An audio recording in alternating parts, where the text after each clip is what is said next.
Toto je tvárok so syrom, euro 50, Nitra.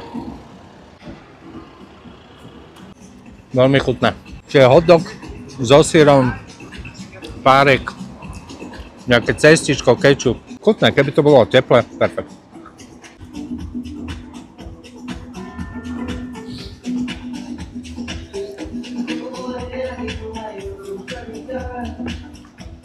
Croissant pistaciový za 2 €. Vyzerá to úplne ako lvovský croissant.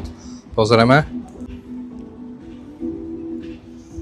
Jaj, to voní úplne plné pistacie. Tak to je paradička.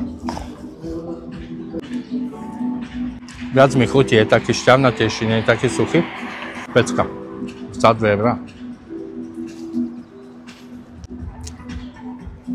Takže super. Prečo my nemáme v Bratislave také pekárne? O jednej viem. Na SMPčku. Kde sú druhy? Aká cena v Lvovskej? 10 €. Tu 2. Čiže to je dokopy 3,50 a som najedený. Za 3,50. Sila. To by bolo fajn aj u nás.